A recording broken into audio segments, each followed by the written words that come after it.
ಅಣ್ಣ ನೋಡಿ ಅಣ್ಣ, ಇದು ವಿರಾಜಪೇಟೆ ತಾಲೂಕು ಕುಳಂಗೆರೆ ಹಾಡಿಲಿರ್ತಕ್ಕಂಥ ಒಂದು ಅಂಗನವಾಡಿ, ಅಂದರೆ ಮಹಿಳಾ ಮತ್ತು ಮಕ್ಕಳ ಕಲ್ಯಾಣ ಇಲಾಖೆಯ ಅಡಿಯಲ್ಲಿ ಬರ್ತಕ್ಕಂಥ ಅಂಗನವಾಡಿ. ಇಲ್ಲಿ ನೋಡಿ ಬೋರ್ಡ್ ಮಾತ್ರ ಭಾಳ ಕ್ಲೀನಾಗಿದೆ ನೋಡಿ. ಕೊಡಗು ಜಿಲ್ಲಾ ಪಂಚಾಯತ್ ಮಹಿಳಾ ಮತ್ತು ಮಕ್ಕಳ ಅಭಿವೃದ್ಧಿ ಇಲಾಖೆ. ನೋಡಿ ಸ್ವಾಮಿ, ಇದು ಅಂಗನವಾಡಿಯ ಸ್ಥಿತಿ. ಕೊಡಗು ಜಿಲ್ಲೆ ಭಾಳ ಮುಂದುವರೆದ ಜಿಲ್ಲೆ, ವಿದ್ಯಾವಂತರಿರೋ ಜಿಲ್ಲೆ, ಬುದ್ಧಿವಂತರಿರೋ ಜಿಲ್ಲೆ. ನೋಡಿ ಈ ಸ್ಥಿತಿ ನೋಡಿ. ಇದು ಒಳಗಡೆ ಎಲ್ಲ ನೋಡಿ ಈ ಥರ ಎಲ್ಲ, ಈ ಥರ ಕನಕನ ಕಿಂಡಿನ ನಾವು ದೂರ ಇಲ್ಲಿ ನೋಡುವಾಗಿಲ್ಲ, ಈಗ ಪಕ್ಕದಲ್ಲೇ ನೋಡುವುದು. ಇಂಥ ಸ್ಥಿತಿಯಲ್ಲಿ ನಮ್ಮ ಹಾಡಿಗಳು, ಮಾನ್ಯ ಮುಖ್ಯಮಂತ್ರಿಗಳು ಪಕ್ಕದ ಜಿಲ್ಲೆ ಬಗ್ಗೆ ನೀವು ಭಾಳ ಇದು ಮಾಡ್ತೀರಿ ನೋಡಿ.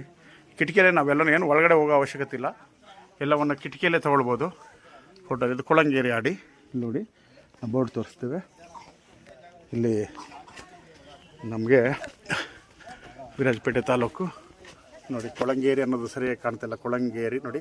ಇದು ಕುಳಂಗೇರಿ ಹಾಡಿ ನೋಡಿ. ನಿಟ್ಟೂರು ಗ್ರಾಮ ಪಂಚಾಯತಿ ಸೇರಿದ್ದು, ಇದು ವಿರಾಜಪೇಟೆ ತಾಲೂಕು ಸೇರುತ್ತೆ, ಕೊಡಗು ಜಿಲ್ಲೆ.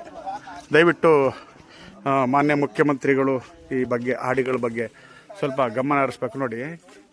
ಸೋಲಾರ್ ಕರೆಂಟ್ ಎಲ್ಲ ಕೊಟ್ಟಿದ್ದಾರೆ ಈ ಮನೆಗೆ. ಇದು ಯಾವಾಗ ಬಿದ್ದೋಗ್ತದೆ ಏನೋ ಗೊತ್ತಿಲ್ಲ. ಅದೇ ಏನೋ ಜೀವ ಇರಲಿ ಅಂತ ಬಿಟ್ಟು ಹಿಡ್ಕೊಂಡು ನಿಂತಿದ್ದಾರೆ.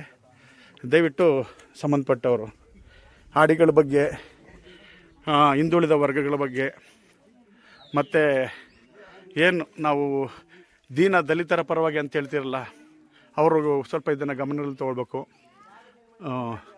ಇದೆಲ್ಲ ನಾವು ಎಲ್ಲರ ಬಗ್ಗೆ ಅಂತ ಹೇಳೋಕ್ಕಿಂತ ಹೆಚ್ಚಾಗಿ ಮಾಡಿರೋದೆಲ್ಲ ನೋಡಿ ಎಲ್ಲಿ ಕಾಣ್ತಾ ಇದೆ.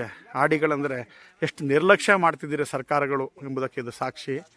ದಯವಿಟ್ಟು ಸಂಬಂಧಪಟ್ಟವರು ಇದರ ಬಗ್ಗೆ ಗಮನ ಹರಿಸಿ.